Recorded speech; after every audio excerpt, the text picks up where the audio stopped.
What it means to be poor? Not having essential needs like food, shelter, a house, like stuff like that. Like stuff that I'm not so like I'm blessed to have. You're struggling, like you don't have much, you can't even afford your house, your food. They have to live paycheck to paycheck and worry about paying the bills and trying to get food, and if they have a kid, trying to take care of their kid, which is so expensive. Like not having enough to supply to your family and not having enough to like supply your everyday life and not having extras. Like I know like I can go shopping and stuff, but like other people can't do that, Nowadays with the economy, like it's almost like you can't afford anything. People literally struggle just to eat every single day. It's kind of a wake-up call when you see somebody sitting on the side of a corner looking for a few bucks. Nowhere to go, like no food, like you're just on the streets, no house. You don't have money and like it's hard to get a job. I guess being poor is like you're not as fortunate as other people. Waking up every morning, you have no idea how you're going to supply yourself with breakfast, lunch, and dinner.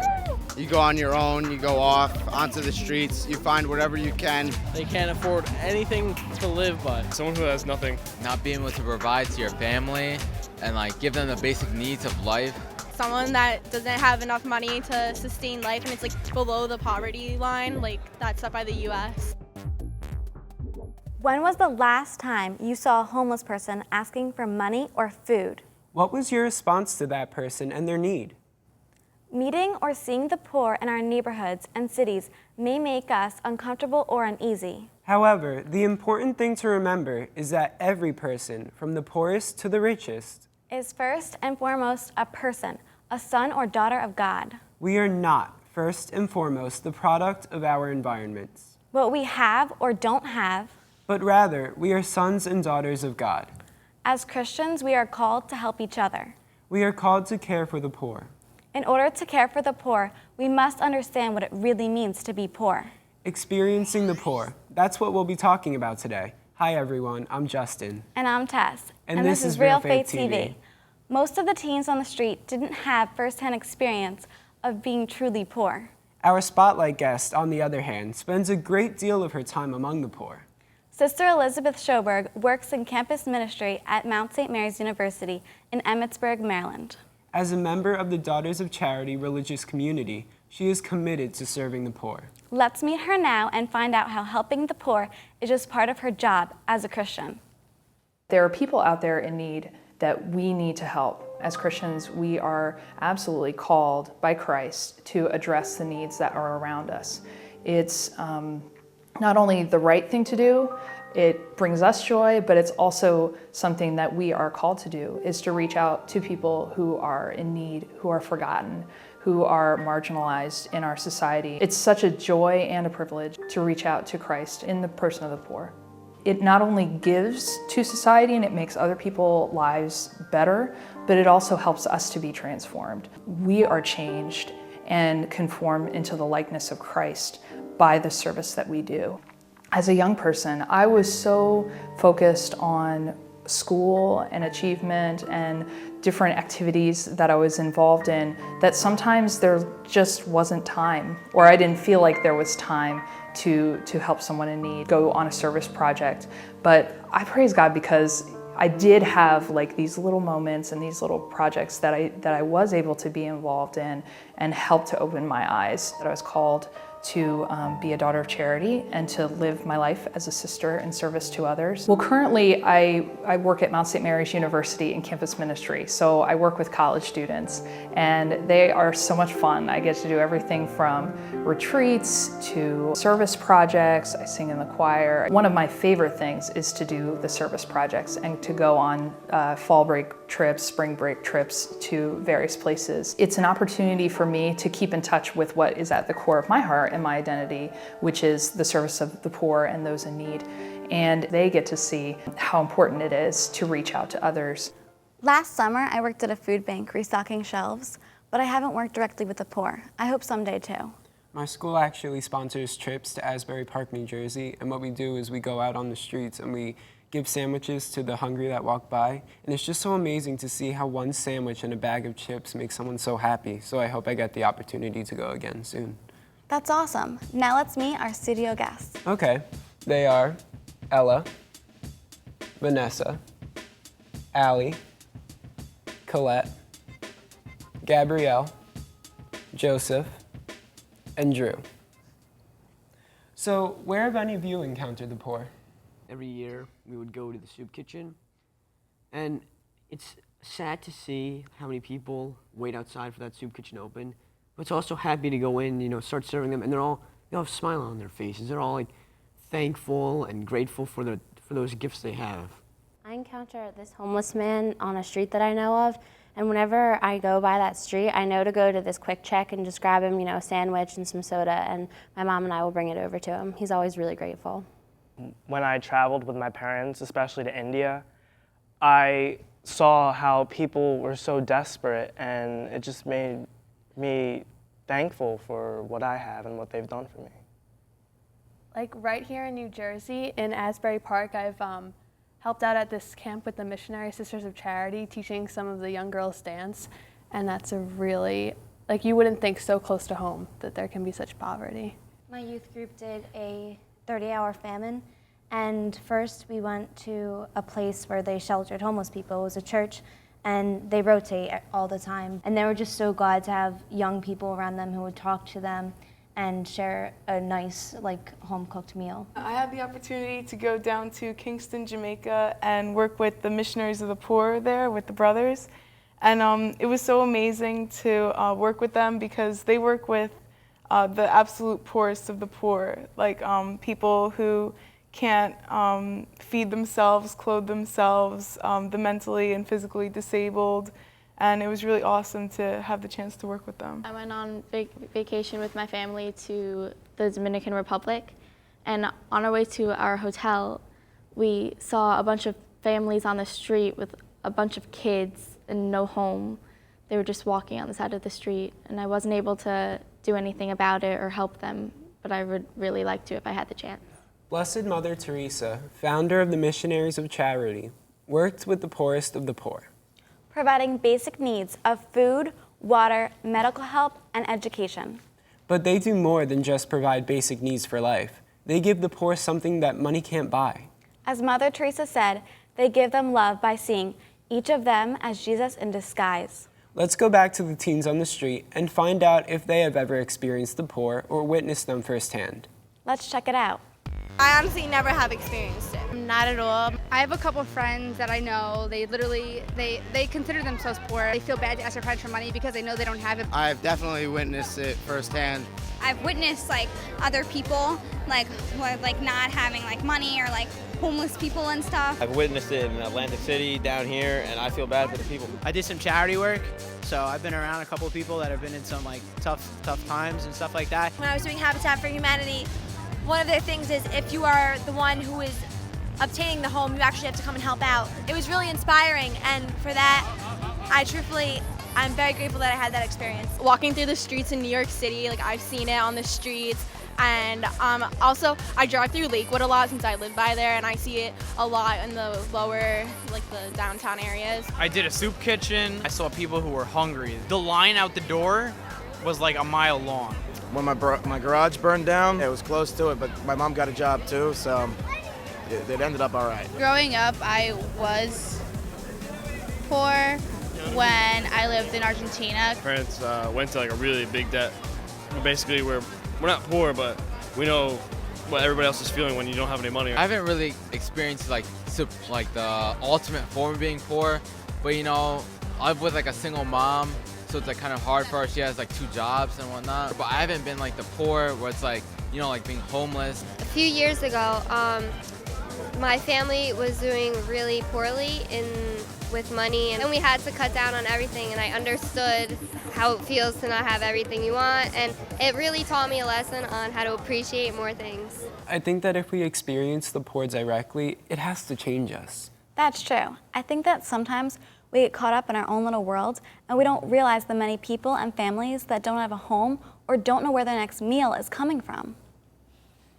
Next, let's go back to our interview with Sister Liz and hear about how an experience with the poor helped her to recognize her calling to serve the poor. Let's check it out. When I was in college, we went on a fall break service trip up to Emmitsburg, Maryland, and stayed with the sisters, the Daughters of Charity, and they took us to various service sites during the week. And one of the sisters took us out actually on the mountain to a man who just literally lived on the side of the road in a little tiny trailer. We simply just brought him bread and milk and some eggs. I just remember so very clearly his blue eyes, and he just was so grateful that we were there. And several years later, after I had been discerning and I had actually come and joined the Daughters of Charity, I was walking around our property there in Emmitsburg, and I came up to a set of graves that were different than the sisters. The sisters all have these white cross graves, and there was just a few off to the side, and I went over and I was just praying, and I looked down at one of the gravestones, and the name on it was Richard Christ, and I remembered that that was the man that we had visited on the side of the road that one day on the mountain. He had no one else in the world but the sisters who used to come and take care of him, and our sisters allowed him and made it so that he could be buried on our property. This man was one of our brothers and was someone that we were called to take care of. He was a person in my life that helped me to realize what God was calling me to do, and I'm grateful for that. Care for the poor is more than just writing a check or dropping off food at Thanksgiving. Although these things are good as Christians, we are called to do even more. To experience the poor, we must enter into a relationship with them. Have any of you had this type of relationship with the poor where you've had a personal relationship? At the soup kitchen when my CCD class went, there's one guy who was just one of the last people eating there. It was rather sad. He was a heavy drinker, and he was struggling to overcome that. He was going to hospitals and such. He was so eager to let his story out. He was so eager to let out from under that burden of that story. He wanted to share it. During the 30-hour famine, we met this one man during dinner, and he just wanted to tell someone his story, like you were saying, Joseph. And he messed up his life early on with drugs and alcohol when he was young, and he became closer to God from being homeless because he couldn't afford these things. He got off of them, and it showed him how God wouldn't go away either way. He'd always be there for him. Yeah, when I volunteered at the hospital, one of these patients that I transported, I started talking to her, and she was telling me how that she was a pastor and she had lost her church, she had lost everything, but her spirit was just so happy. She just loved talking, and that really struck me. At my school, when I noticed one of my friends don't have money for lunch or don't bring a lunch, I always try to pack for them and bring them something so that they'll be able to eat too. There are many ways to get involved one-on-one with the poor. Let's go back to the teens on the street and find out what advice they have on how we can experience the poor. Let's check it out. Spend a day with them and really feel how it is. Be proactive. Go help somebody. If you see anyone in need, you help them out. Volunteer your time to go to a homeless shelter, maybe help them out a little bit, experience how they live. Get out of your own little bubble and understand what other people's life is like, and not everyone is that fortunate as yourself. My school, they used to do a trip to Camden where they would almost live on the streets, and they would interact with people that were going to soup kitchens. Well, my brother goes to St. Peter's Preparatory School, and they take a trip to Camden, New Jersey, where they actually live on $2, $3 a day. I think that's a great experience. Habitat for Humanity is a great way. They build the homes for the poor. I mean, I've done it in Patterson, Newark, Passaic. It's great. It really is a great time. Start appreciating things more and just do something, anything to learn how it is to be poor. Picture yourself without a phone or a nice shirt to wear. A lot of people can't afford it. If everyone experienced being poor,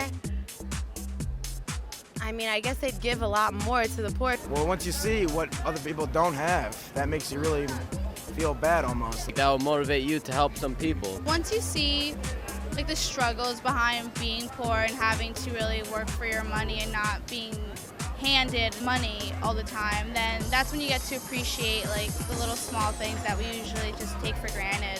When you look at someone that's poor, you realize how they're suffering, how they are, how their lifestyle is, and it makes you, me personally, it makes you want to help them. I think it just gives you a better understanding of who you are. Because before this, I never understood what I mean, I would always complain, oh, Dad, like, we're so poor, you don't give me money. But when I see these people who are actually fighting for their homes, for food, like, it's really not fair, and it really is inspiring to see them really put effort out there to get what they truly need. One of the teens on the street said, I think experiencing the poor it'll make us want to serve them more, help them out. I agree. And we really need to get out of our own little bubble if we want to see Jesus in the poor.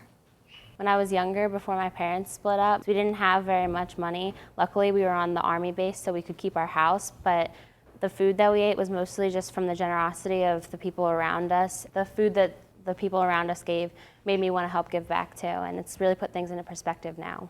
Yeah, when I was in Jamaica working with the brothers, I really learned a lot about like the true meaning of happiness, because the people there had absolutely nothing. They really taught me that things don't make you happy, and happiness really comes from inside. I learned a similar lesson when I was working in Asbury Park. So at the end of the few weeks, they would have a little dance recital. The children were so grateful. They all took the time to write thank you cards, and one of the girls really touched me. She bought me a little thank you bracelet, and I couldn't believe that she has nothing, and she would spend her own money to give me a gift. That is a really touching story. In the Gospel of Matthew, Jesus spoke of care for the poor in the parable about those who are welcomed into heaven because they saw Jesus in the hungry. They saw Jesus in the thirsty, the naked, and the imprisoned. These people who have lived out the call to care for the poor are welcomed by our King, God the Father in heaven. Jesus tells them, Amen, I say to you, whatever you did for one of these least brothers of mine, you did for me. So, if we are caring for Jesus when we care for the poor, then for sure, anytime we encounter the poor, we also encounter Jesus. And this will certainly help us to grow in our relationship with him. Next, let's go back to the teens on the street and find out how they think this experience can bring them closer to God. And why this type of experience is important for Christians to take part in. You become more united with society, and that's what Christianity is about. We don't want people to be lower than other people, so we all kind of want to be united as one, where no one's better than someone else. It's important for Christians to take part in so they can act like Jesus in the world, because that's what we're called to do. It humbles you. It really does. It makes you realize who you are, what you're on this earth to do, and why it's so important to do it. You'll appreciate what you have, definitely, if you understand. And yeah, it'll bring us closer to God because you'll be very grateful. I truly believe that He puts us out there to help others, and therefore, by experiencing Habitat for Humanity and helping others, I have actually followed in the path that the Lord wants me to. It can bring us closer to God, because I know Jesus wasn't he wasn't wealthy, he was poor too, and he went out and spoke to and related to the lesser people, and we have to do that too. We have to go out and experience what everyone else experiences. We can't just stay in our own little bubble. I feel this type of experience will bring us closer to God, because you don't need money to get by. $3, $2, $1 a day is enough. You can believe in Christ for free. Like the one girl said, as Christians, we are supposed to act like Jesus in the world. To act like Jesus is to be there for others. His ministry was all about the care of love for others and God. Next, Sister Liz tells us about how being a Christian and follower of Christ adds another dimension to caring for the poor. Being a Christian, it adds another dimension because we have that call from Jesus to serve others and to reach out to those in need, because that's exactly what he did. Jesus cast out the demons.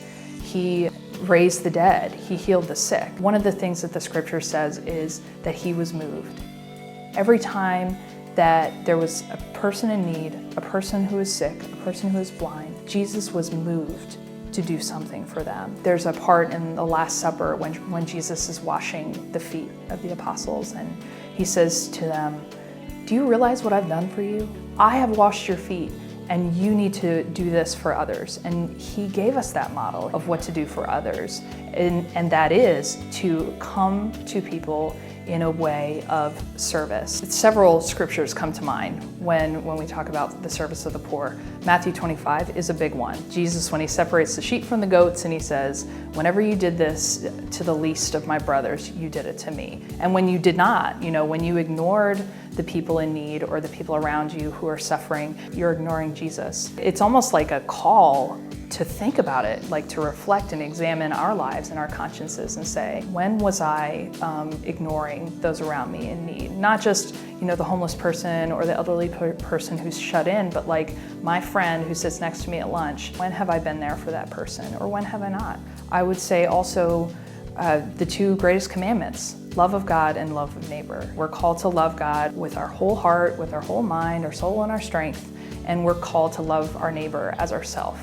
And if we really, really loved our neighbor, like we take care of ourselves, like we worry about our own lives, we need to be doing that for other people too. And it's a huge call, and it's a constant call. We can never forget the people out there who are in need, even if they're right next to us in class. How does being a Christian add another dimension to caring for the poor? And how does Jesus' model inspire you to go out and experience the poor yourself? Being a Christian, it's like our duty to go out and minister to these people in need. Like what Vanessa said, I think that we have a responsibility to help others when they're in need and not just sit and watch, because then we're not doing what Jesus did. What Jesus said with, I washed your feet, now you have to do this for others. That if I help someone, maybe they'll help something and it'll start like a chain reaction. My uncle, he goes out into the city, and what he does is he gets dressed up in his oldest clothes and he befriends the poor on the streets, and he gets them back on their feet. He sets them up with a job and a place to live. I think that as Christians, Jesus has modeled for us in the Beatitudes and Bible stories and just how he lived his life that we need to be, helpful to others. But it's also in the secular world how, we just follow the golden rule. Just do unto others as you would have them do unto you. There are many ways we can experience the poor. In our last segment with Sister Liz, she tells us some of the ways we can experience the poor. And how this experience is not just a social service, but a spiritual experience as well. Because as Christians, we can't separate our faith and our service. They go hand in hand. I think teenagers have ample opportunities to reach out to those in need and experience the poor in their lives, whether that's through service projects that happen at school or at the parish, at your church, or something that you do on your own to reach out to someone else. There are so many stories of saints who reached out to the poor, like St. Francis, huge saint for service of the poor. I always look to my own community saints, St. Vincent de Paul. Like, we have so many Vincent de Paul societies in parishes throughout the country that are assisting people and helping people. So obviously the church gives us a wealth of examples to look towards. Even your modern day saints, Mother Teresa, John Paul II, those two are huge for our times. And then also to look at people in your own lives who can help you and inspire you to greater service. Maybe it was somebody like the director of an organization you went and served at. Maybe it was a youth minister, or even your parents who show you how to love in a sacrificial way. They do it every day by taking care of us and loving us. We have to have that heart of Christ, and in order to have the heart of Christ and to serve like him, we have to know him. So that means when we go somewhere, we're preparing ourselves and say, like, Jesus, be with me during this time. Help me to see you in the people that I'm going to meet today or on this week or whatever the case may be. We can never disconnect, our faith and our service. Our faith inspires us to serve, and the service that we do draws us back into prayer and to say, now where did I see God in that situation? What were you trying to say to me, Jesus? What can I do in a better way to serve others? I feel like as Christians, we're supposed to humble ourselves like Jesus did. Like, he lived a simple life as a fisherman, and he was like a nomad. He was homeless. He didn't really have a place to stay. He was going around performing miracles. But doing all that work, he connected it through his faith. And even though we may go to a soup kitchen or something, we can always connect it back to God. And the homeless people, they usually connect to God when they have a disaster in their life. I always think of a specific Bible verse when I think about, taking care of the poor. God takes care of the smallest creatures in the world, like the birds and everything. Like, how much more would he take care of us? But in order for that verse to sort of ring true, we as like the hands and feet of Jesus have to go out and take care of the poor and needy that need our help so that, you know, we can do God's work on earth. God is in everyone. And something my mom always said when I came home from the soup kitchen, so which one did you think was God? And that's crucial. God was in everyone, and that's why we should respect everyone and care for everyone. So how can we better live out our call to care for the poor and encounter Christ in them? Start small. Smile at the people who seem lonely and cast aside by society. Volunteer in a soup kitchen. Maybe if you know someone who doesn't have enough money to buy lunch, pack a PB&J sandwich for them. Sign up for a mission trip locally in the inner city or an international trip where you directly help the poor. These are all great ways to immerse yourself into the lives of the poor. And build a deep relationship while also providing for their basic needs. And don't be afraid in all these encounters to strike up a conversation and go deeper to speak about Christ. So have you experienced the poor? We'd love to hear from you. Contact us at realfaithtv.com. Or share your thoughts with us on Twitter. And we'll leave you today with this thought. In our service, we both are Christ to others and experience Christ in others. If we take this call in the Christian life seriously, we will hopefully be the ones welcomed into heaven for seeing Christ in those around us. Thanks for watching. We'll see you next time on Real Faith TV. God bless.